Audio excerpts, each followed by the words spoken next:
Alhamdulillah, pertamanya kita memanjatkan kesyukuran kita kepada Allah Subhanahu wa taala di atas segala kurniaan nikmat Allah Subhanahu wa taala kepada kita. Selawat dan salam kepada junjungan besar Nabi Muhammad sallallahu alaihi wasallam. Allahumma shalli ala sayyidina Muhammad wa ala ali Muhammad. InsyaAllah malam ni ganti Tok Guru. Jadi minta maaflah kepada tuan-tuan dan puan-puan kalau ada yang mengharapkan untuk kita main tapi tak main malam ni kan, ada urusan yang tak dapat dielakkan. Jadi insyaAllah kita menggantikan sekadar yang termampu insyaAllah. Dan seperti biasa, kalau saya diminta untuk mengganti, saya akan membacakan sedikit ayat-ayat Allah SWT daripada surah Ghafir ataupun surah Mu'min. Sebelum daripada ini kita telah membacakan surah Az-Zumar, beberapa ayat-ayat Allah SWT daripada surah Az-Zumar yang menghuraikan ayat daripada suratul Fatihah yang berbunyi Iyyaka na'budu, dan sambungan daripada Iyyaka na'budu adalah Iyyaka nasta'in. Kepada Engkau lah sahaja kita meminta pertolongan. Dan di dalam Al-Quran Karim, ulama sebut bahawa antara huraian kepada kalimah Iyyaka nasta'in terkandung di dalam 7 Hamim. Surah Hamim yang 7, iaitu surah Hamim yang surah ke-40 daripada Al-Quran. Surah Az-Zumar surah ke-39, kemudian bermula daripada surah yang ke-40, surah Hamim, Ghafir ataupun surah Mu'min, sampai berturutan 7 surah selepas daripada itu bermula dengan Hamim. Dan di dalam surah Hamim Ghafir ini menghuraikan tentang kalimah Iyyaka nasta'in. Bagaimana kita sebagai hamba Allah Subhanahu wa taala, bagaimana kita berdoa kepada Allah Taala. Apabila kita menyebut Iyyaka nasta'in, kepada Engkau lah sahaja wahai Allah kami meminta pertolongan. Bagaimana cara meminta pertolongan tersebut? Dalam pertemuan yang lepas saya telah sebut bahawa di dalam surah ini ada 4 pengenalan, 4 tajuk. Yang pertama, Tanzilul Kitab, iaitu tentang Tauhid ini datang daripada Allah Subhanahu wa ta'ala. Yang kedua, berkenaan dengan bagaimana orang yang menentang ayat-ayat Allah Subhanahu wa ta'ala. Yang ketiga, doa para malaikat kepada orang yang mentauhidkan Allah SWT agar dimasukkan ke dalam syurga. Dan yang keempat, orang yang terlanjur marah kepada diri sendiri di akhirat nanti dan diumpamakan sebagai orang yang menggigit jari jemari. Jadi dalam pertemuan yang lepas kita telah menyentuh satu daripada 4 tersebut, iaitu bahawa tauhid ini datang daripada Allah Subhanahu wa taala. Dan pada malam ini insya-Allah kita akan sentuh pada bahagian yang kedua, iaitu orang yang mengingkari tauhid fi doa adalah golongan yang kecil. Bermula pada ayat yang keempat daripada surah Ghafir. InsyaAllah pada malam ini kita tengok ayat yang keempat daripada surah Ghafir ini. A'udzubillahi minasyaitonirrajim. Ma yujadilu fi ayatillahi illa alladhina kafaru fala yaghurruka taqallubuhum fil bilad. Kadzabat qablahum قوم نوح والأحزاب من بعدهم وهمت كل أمة برسولهم ليأخذوه وجادلوا بالباطل ليدحضوا به الحق فأخذتهم فكيف كان عقاب. Sadaqallahu al-azim. Ayat keempat dan kelima daripada surah Ghafir. Allah SWT memperihalkan kepada kita manusia bahawa kedegilan manusia ni menjadi degil sebab apa? Kerana mereka memiliki kesenangan dunia ataupun terpengaruh dengan dunia orang lain, dan mereka tidak suka kepada orang yang memberikan penjelasan tauhid, walaupun yang menyampaikan itu adalah Nabi Muhammad SAW. Ma yujadilu fi ayatillah illa alladhina kafaru. Tidak membantah pada ayat-ayat Allah melainkan golongan-golongan yang engkar kerana degil. Ada manusia ni, sifat mereka engkar kepada perintah Allah Subhanahu Wa Taala, engkar kepada seruan para nabi dan para rasul, kan degil. Cakaplah lagu mana pun, berhujahlah macam mana sekalipun, tetapi kerana kedegilan mereka membantah dan tidak bersetuju dengan seruan para rasul, seruan nabi-nabi, seruan para alim ulama. Saja degil, berhujahlah macam mana sekali,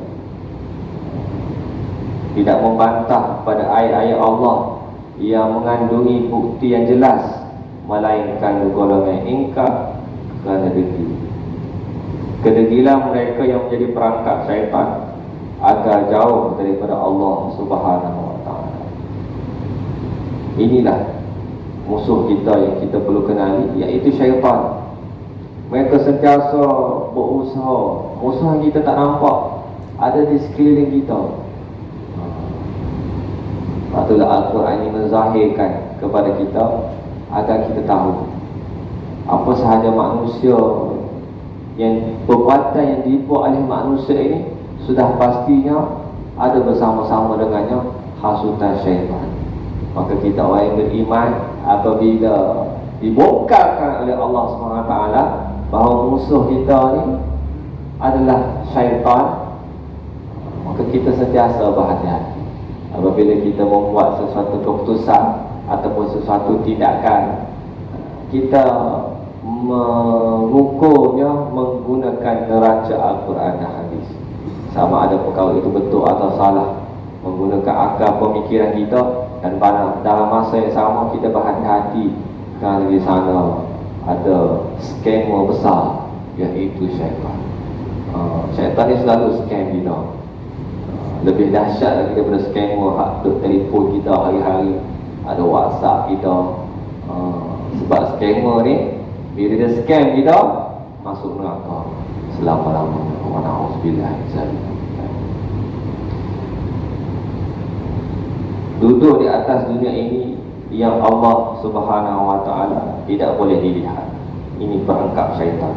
Ada 4 perangkap syaitan yang Allah Taala bongkarkan kepada kita agar kita berhati-hati dengannya. Yang pertama, duduk di atas dunia ini yang Allah Subhanahu Wa Taala tidak boleh dilihat. Ini bongkarkan kepada kita syaitan, beritahu kepada manusia secara umumnya bahawa di mana Allah Taala. Ramai manusia yang sesat dan mempersoalkan perkara yang tidak nampak, hanya percaya benda yang nampak sahaja, sedangkan Allah SWT tak nampak. Macam mana nak percaya? Yang kedua, mereka terpengaruh dengan dunia kerana nafsu. Syaitan sentiasa bersahabat dengan nafsu. Dalam bulan puasa, syaitan-syaitan diikat, tetapi ada sahabat dia yang masih lagi bersama-sama dengan manusia, iaitu namanya nafsu. Dan nafsu ini ada yang kuat, ada yang lemah, bergantung kepada kekuatan jati diri kita. Bila manusia yang dilemahkan dengan nafsu, maka dia akan terpengaruh dengan dunia. Bila terpengaruh dengan dunia, boleh jadi manusia itu akan tergelincir dan dihumpankan oleh Allah Subhanahu Wa Taala ke dalam neraka. Yang ketiga, perangkap syaitan, wahyu yang disampaikan bercanggah dengan nafsu. Syaitan sentiasa menghasut manusia untuk ingkar kepada perintah Allah Subhanahu Wa Taala, kerana wahyu yang diturunkan oleh Allah Subhanahu Wa Taala bercanggah dengan makna nafsu manusia. Apa keinginan nafsu manusia? Macam-macam. Keinginan kepada dunia, keinginan kepada kemewahan yang melampau-lampau, keinginan kepada nafsu syahwat yang melampau-lampau. Ini yang berlaku dalam majoriti umat manusia yang ada dalam dunia ini. Maka kita dengan orang yang beriman, kita dengan orang yang beriman, bila kita baca ayat-ayat Allah Subhanahu Wa Taala, ianya menjadi panduan kepada kita. Bila kita melalui jalan kehidupan ini, bila Allah Ta'ala kata ma yujadilu fi ayatillah illa alladziina kafaru, tidak membantah pada ayat-ayat Allah melainkan golongan ingkar kerana degil. Kita baca ayat ini, kita koreksi diri kita, kita minta ampun dengan Allah Ta'ala, kita minta Allah Ta'ala pelihara kita. Ya Allah, janganlah peliharalah kami ini daripada tergolong dalam golongan-golongan orang yang ingkar, tergolong dalam orang yang degil. Minta jauh, minta hidayah daripada Allah Subhanahu Wa Taala. Dan yang keempat, antara perangkap syaitan ini, syaitan bagi tahu kepada kita, Nabi dan orang yang menyampaikan wahyu tidak berkedudukan daripada aspek harta dan pangkat di dunia. Orang-orang yang berdakwah, orang yang menyampaikan Islam, contohnya Rasulullah SAW sendiri. Baginda Nabi SAW hidup dalam keadaan sederhana. Selepas mendapat wahyu daripada Allah SWT, baginda fokus betul-betul menyampaikan, mentadbirkan risalah Allah Subhanahu Taala. Dan pemimpin-pemimpin Quraisy mempersoalkan kedudukan Rasulullah SAW, mempermainkan Rasulullah SAW dan para sahabat, kerana yang mengikuti Rasulullah SAW kebanyakannya di kalangan hamba, orang yang lemah, orang yang tidak ada pangkat dan kedudukan, orang miskin yang bersama-sama dengan Rasulullah SAW. Begitu juga kita tengok Nabi-Nabi yang terdahulu diperlekehkan oleh kaumnya. Nabi Musa AS, Masya Allah, perjuangannya sangat hebat berhadapan dengan Fir'aun yang mengaku sebagai Tuhan. Ana rabbukumul a'la, aku adalah Tuhan kamu yang paling tinggi, menguasai negara Mesir. Orang yang sangat berkuasa berhadapan dengan Musa, Masya Allah, diperlekehkan Musa. Fir'aun ni kaum Qibti, Nabi Musa kaum Bani Israel. Walaupun Nabi Musa ni dibesarkan oleh Fir'aun sendiri dalam suasana kemewahan, tetapi ketika dilantik menjadi Rasul menyampaikan wahyu, Nabi Musa terbuang dan Nabi Musa dihinakan oleh Fir'aun. Dan mereka memperlekehkan kedudukan Nabi Musa, pangkat Nabi Musa, kemewahan Nabi Musa. Dan inilah yang menjadi modal kepada syaitan untuk menghasut manusia. Di dalam tingkatan peringkat kedegilan manusia ni. Jadi ini kita kena perlu faham supaya kita jangan termasuk dalam golongan ini. Kerana orang yang kafir, orang yang ingkar kepada perintah Allah Ta'ala, mereka melalui 4 proses sebelum betul-betul menjadi ingkar. Apakah 4 proses tersebut? Dia bukan tiba-tiba beranak tu jadi kafir. Dia ada beberapa proses. Yang pertama, tidak berminat mempelajari ilmu wahyu, kat yang bawah. Kemudian yang kedua, malas mempelajari. Yang ketiga, membantah kebenaran wahyu. Dan yang keempat, menentang pembawa wahyu. Maknanya nak sampai ke peringkat yang paling jahat sekali, dia bermula dengan bermalas-malasan dalam mencari wahyu, mencari. Yang pertama, tidak berminat mempelajari ilmu wahyu.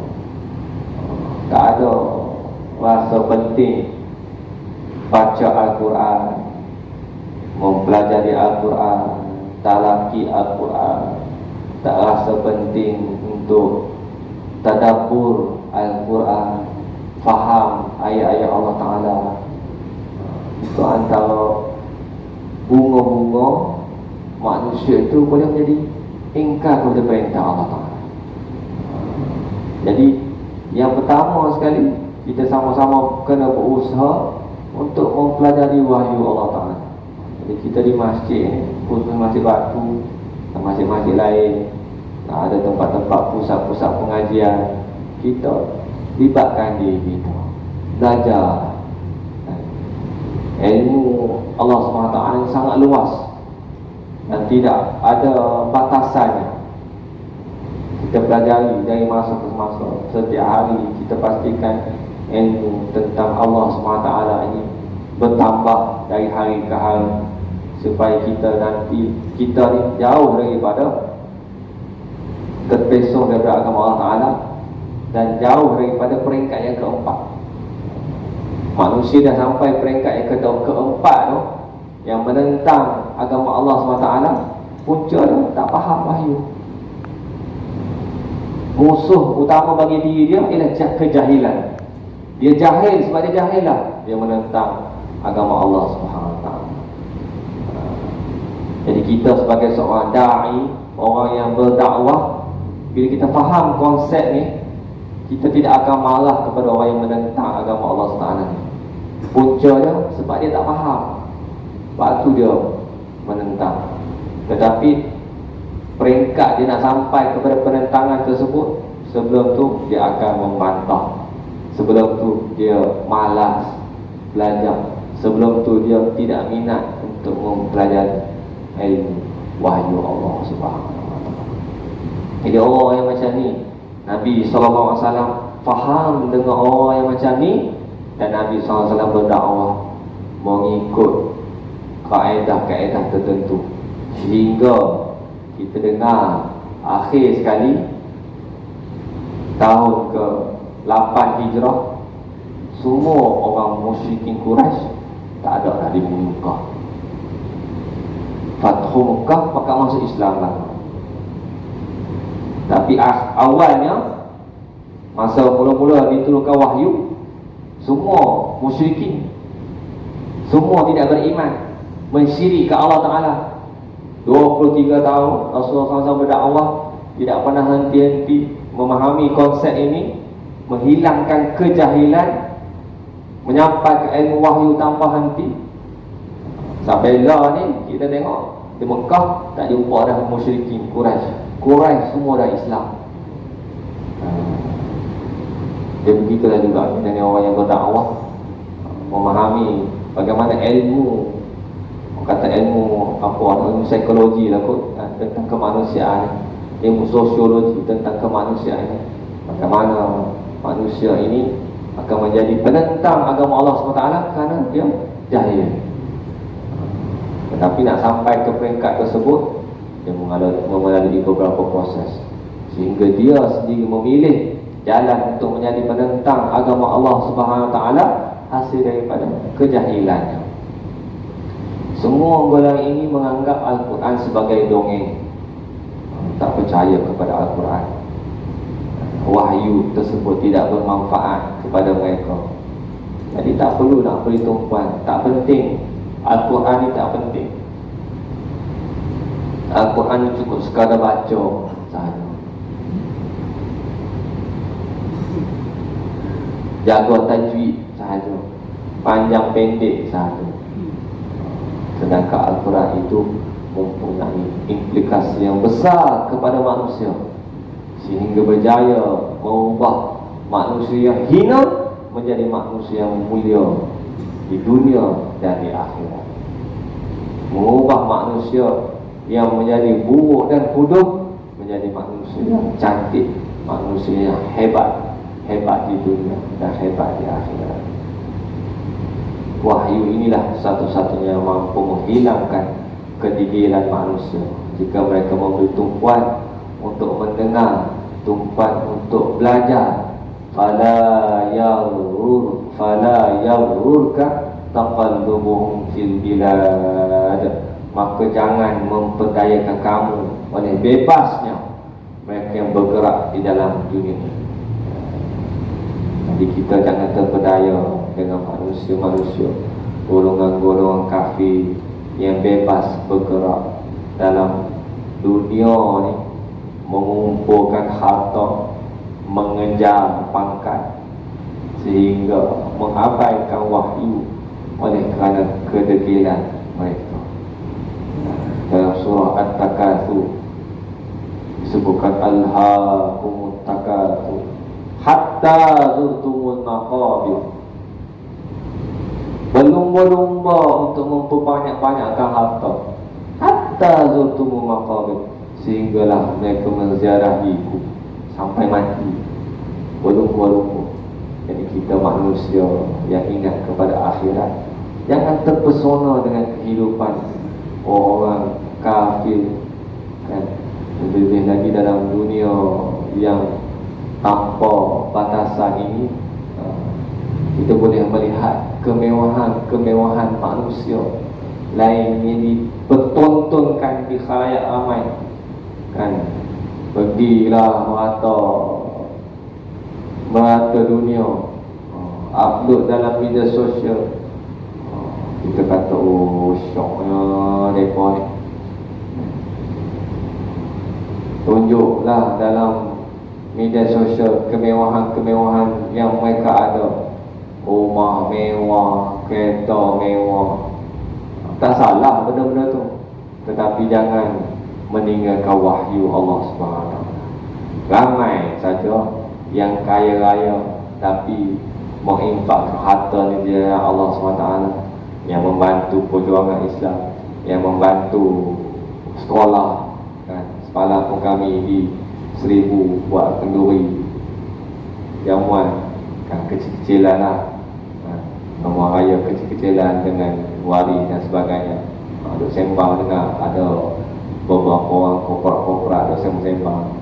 Mereka infakkan harta mereka untuk sekolah.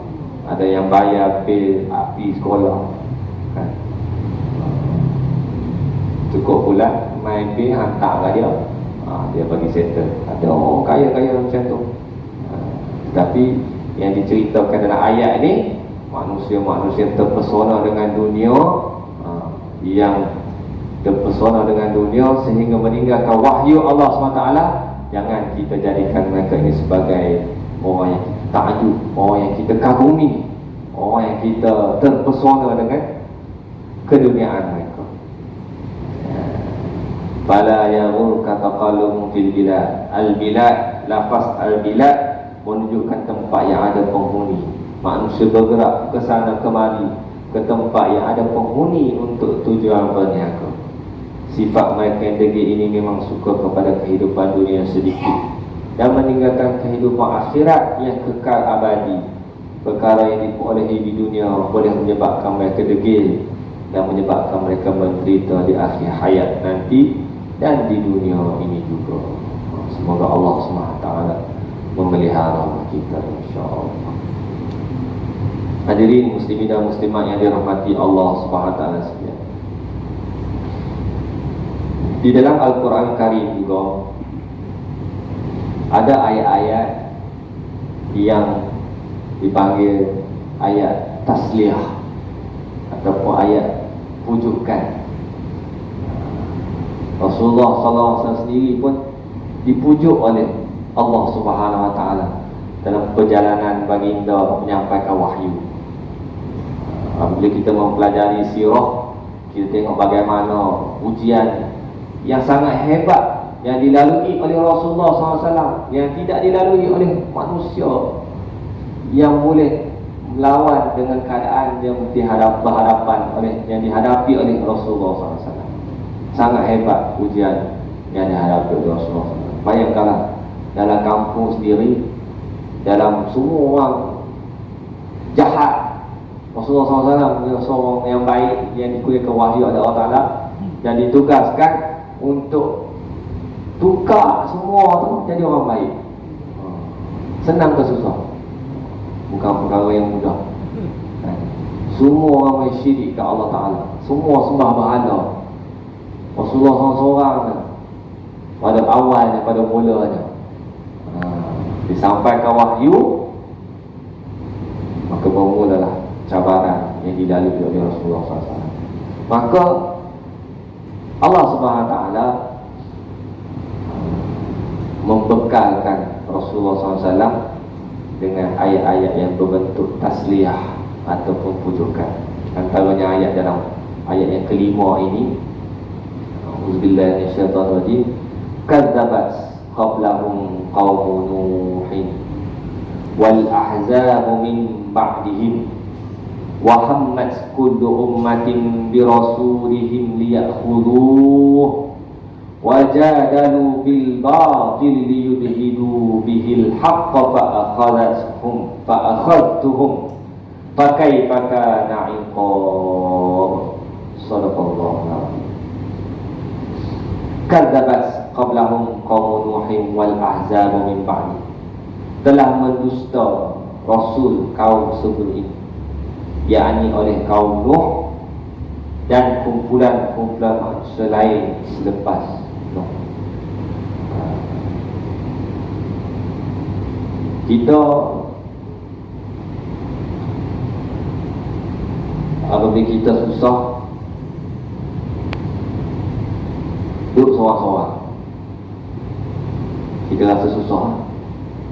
Tapi bila kita mengetahui ada orang lain yang lebih susah daripada kita, dan orang tersebut melepasi kesusahan yang dilaluinya, kita rasa relief sikit lah. Kita rasa lega kan. Ada orang, kita sakit juga, kita sakit, kita rentak, kita sakit lama. Lepas tu kita dengar, oh ada orang tu sakit macam kita juga, tapi dia sembuh selepas dulu. Lupa orang tu, lupa orang, ambil obat tu, obat akan terasa lega di hati kita. Ada harapan juga. Rasulullah SAW berhadapan dengan tekanan yang amat dahsyat dalam dakwah kita. Lalu Allah SWT menceritakan kepada Rasulullah SAW, wahai Muhammad kasihku, bukanlah kamu seorang sahaja yang berhadapan dengan kaum yang teruk macam ni. Kaum yang merancang untuk membunuh, kaum yang merancang untuk menghina, kaum yang membaling dengan perut unta yang busuk ke atas belakang Rasulullah SAW, kaum yang membaling batu kepada Rasulullah SAW sehingga berdarah meleleh sampai ke kaki, kaum yang memerangi Rasulullah SAW, perang Uhud, perang Badar, perang Khandaq. Nabi-nabi yang terdahulu pun berhadapan dengan situasi yang sama. Ini maknanya ayat pujuk rayu, kadzabat qablahum qaumun nuhin wal ahzabu min ba'd, telah mendustakan rasul kamu sebelum ini, yakni oleh kaum Nuh dan kumpulan-kumpulan manusia lain selepas Nabi Nuh. Nabi Nuh pun dahsyat juga kan, berhadapan dengan kaum Allah Ta'ala, sehingga Allah Ta'ala menghancurkan, menenggelamkan kaumnya di dalam banjir yang besar. Nabi Nuh diperolok-olokkan sebab membina kapal di atas daratan. Nabi Nuh diperolok-olokkan kerana mengajak manusia untuk mengesahkan Allah Subhanahu Wa Ta'ala, mentauhidkan Allah Subhanahu Wa Ta'ala, mendustakan Nabi, menuduh Nabi Nuh gila. Ini orang gila ni buat kapal atas darat, orang buat kapal kat laut atau tepi-tepi pantai, buat kapal di atas daratan, mengajak manusia untuk mengesahkan Allah Subhanahu Wa Ta'ala pula, berfikir dengan logik. Wa hammat kullu ummatin bi rasulihim liya'khudhu, dan berkeinginan sungguh umat Rasul yang dipilih itu untuk menangkap Rasul mereka. Jadi mendustakan. Ada di kalangan Rasul-Rasul yang ditangkap, yang dibunuh pun ada, ditangkap, diseksa. Bukan sahaja kamu wahai Muhammad sallallahu alaihi wasallam. Dan ayat ini juga menjadi suatu pujuk rayu kepada kita yang menerima amanah Rasulullah SAW untuk mentablirkan wahyu, untuk menyampaikan wahyu, untuk bersama-sama dengan Islam, untuk bersama-sama dalam gerakan Islam. Kita juga bakal diuji seumpama ini. Bila kita diuji seumpama ini, ayat-ayat macam ni lah yang menjadi motivasi kepada kita. Bukan sahaja kita susah, Nabi-Nabi dulu pun susah juga. Dan ganjaran syurga yang Allah Ta'ala tawarkan kepada orang-orang yang sabar, orang-orang yang kuat, orang yang istiqamah, orang yang berpegang dengan janjinya dengan Allah Subhanahu Wa Ta'ala. Tujuan mereka melakukan perkara sedemikian supaya agama Allah Subhanahu Wa Ta'ala ini tidak tersebar, tangkap, masuk penjara. Ulama-ulama kita pun ada juga ditangkap. Tokoh-tokoh kita pun ada yang pernah ditangkap, masuk SA. Dan ni kurang sikit lah, tangkap-tangkap. Mereka menyekat khutbah, kan ada TV apa dengar-dengar tapi tak kita tahu dia pula. Khutbah tak boleh, imam pun tak boleh sebarangan imam. Bunga-bunga nak sekat.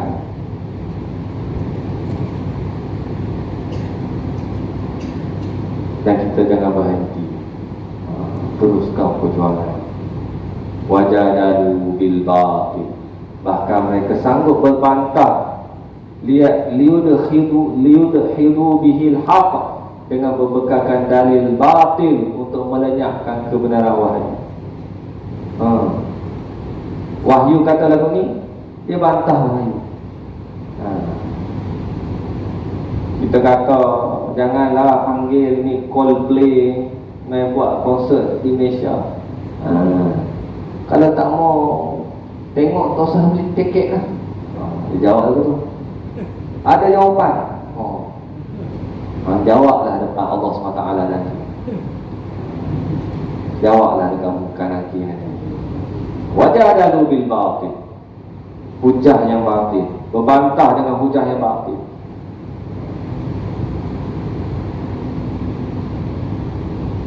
Dan hujah-hujah tersebut, kalau orang yang batil, orang yang jahat juga akan terpengaruh. Mungkin kita hak mengaji, kita tak pengaruh lah. Kita nampaklah kebenaran tersebut, tapi ada yang belum terpengaruh. Kita jangan terkejut. Ada juga yang bakal menggunakan hujah-hujah batil tersebut. Dan perkara ini perkara yang orang kata bukan perkara yang baru. Dulu dah berlaku dah. Zaman Nabi-Nabi terdahulu pun dah berlaku benda macam ni. Allah SWT mencipta manusia. Perkara yang akan berlaku, yang sedang berlaku ni adalah siaran ulangan benda yang pernah berlaku sebelum-sebelumnya. Manusia menyampaikan kebenaran. Setiap zaman ada. Zaman kita pun ada. Manusia membantah kebenaran tersebut. Setiap zaman sebelum-sebelumnya ada. Zaman kita pun ada. Jadi kita orang yang beriman, orang yang baca Al-Quran, tak heran bila berhadapan dengan orang macam ni. Sebab memang cerita dalam Al-Quran. Fa'akhadatkum fakaifa kana iqab. Bila sampai masanya aku akan azab mereka, maka bagaimana dahsyat hukumku kamu semua akan tahu. Bagaimana dahsyatnya fakaifa itu maksudnya bagaimana tak boleh lepas dan terlepas. Tidak boleh terlepas orang-orang yang diazab oleh Allah Subhanahu Wa Taala. Apabila natijahnya di akhirat nanti, bila manusia itu ditangkap, manusia itu diazab, kamu akan lihat betapa dahsyatnya hukum-hukum Allah Subhanahu Wa Taala tersebut. Kadang-kadang azab tersebut datang kepada manusia di dunia. Ada yang Allah Ta'ala tangguhkan azab tersebut di akhirat. Maka kita, bila kita mempelajari ayat-ayat Allah Subhanahu Wa Taala, kita akan cuba sedaya upaya untuk menjauhkan diri kita daripada azab Allah Subhanahu Wa Taala. Allah Ta'ala ni sangat dahsyat. Janganlah kita mempermain-mainkan, memandang perkara tersebut sebagai sesuatu yang mudah, perkara yang ringan. Tidak seumpama itu. Bahkan ia sangat dahsyat. Kita sudah mampu, tidak mampu untuk menanggungnya, maka berusahalah sedaya upaya kita sama-sama untuk menjauhkan diri kita daripada azab Allah Subhanahu Wa Taala. Wa kadzalika haqqat kalimatu rabbika 'alal ladzina kafaru annahum ashabun nar. Wa kadzalika haqqat, dan kerana bantah-bantahan itu, wa kadzalika haqqat kalimatu, dan kerana bantahan-bantahan itu sabitlah takdir Tuhan kamu ke atas mereka-mereka yang degil, bahawa mereka penghuni neraka yang kekal.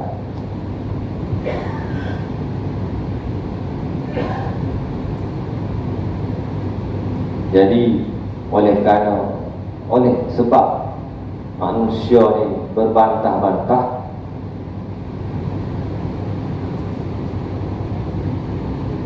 maka ia sabitlah dengan takdir Allah Subhanahu Wa Taala ke atas mereka itu sebagai penghuni neraka.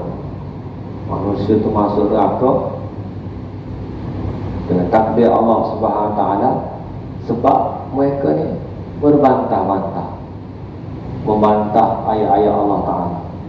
Allah Ta'ala menyampaikan perkara kebenaran, tapi manusia mengingkari kebenaran ayat Allah Subhanahu Wa Taala.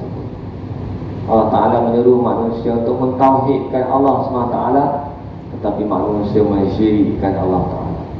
Allah Ta'ala mengajak manusia untuk mempertahankan syariat Allah Subhanahu Wa Taala, tetapi manusia memperlekeh-lekehkan syariat Allah Ta'ala. Allah Ta'ala mengajar manusia untuk percaya kepada hari akhirat, tetapi manusia mengatakan hidup dunia ini ialah kehidupan yang kekal abadi. Tidak ada akhirat selepas daripada ini. Mereka tidak percaya kepada hari akhirat. Mereka ini adalah pemegang geran api neraka. Ashabun nar. Ashabun nar ni pemegang geran api neraka. Sebab ada manusia yang masuk neraka tapi dia bukan ahli neraka. Akhirnya dia akan masuk syurga juga. Tetapi orang yang syirik, dia pemegang geran api neraka.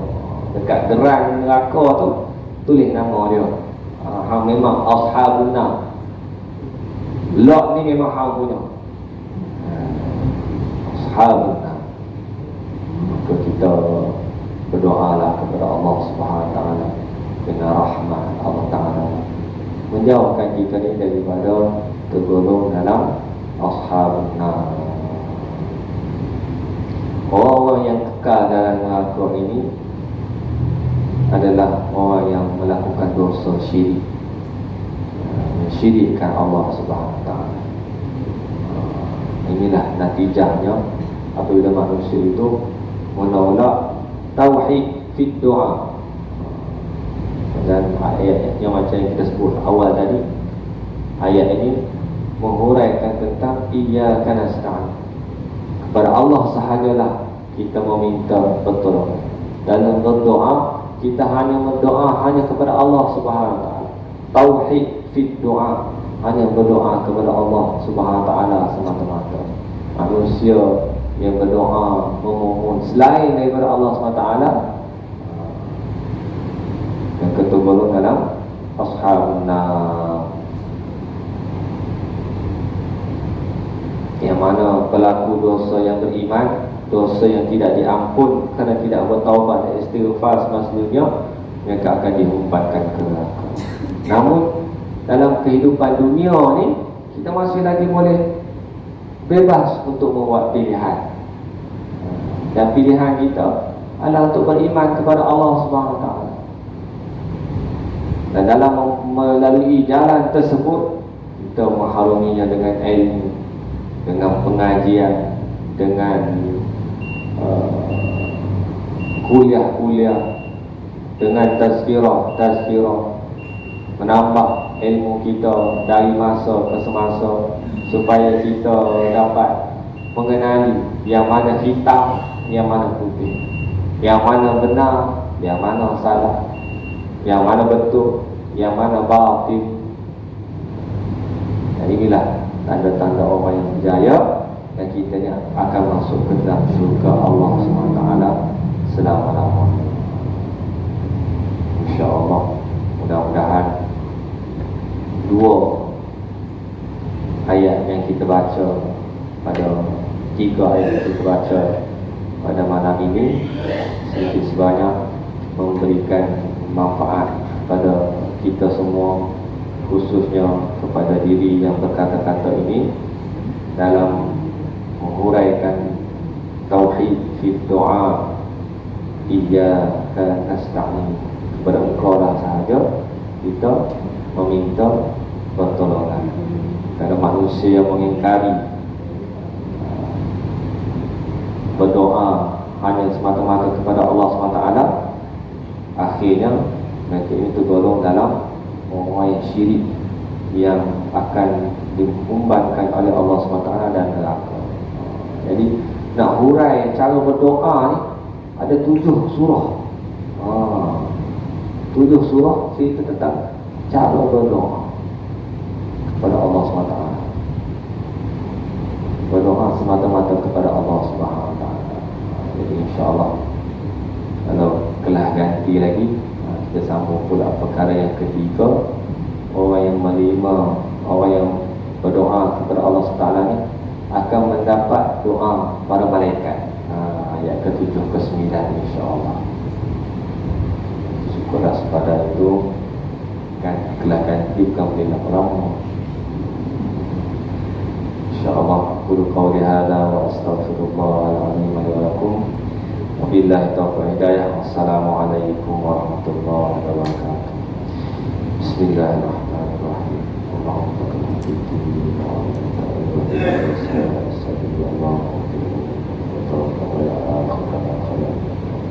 Radina billahi rabba, bismillahirrahmanirrahim.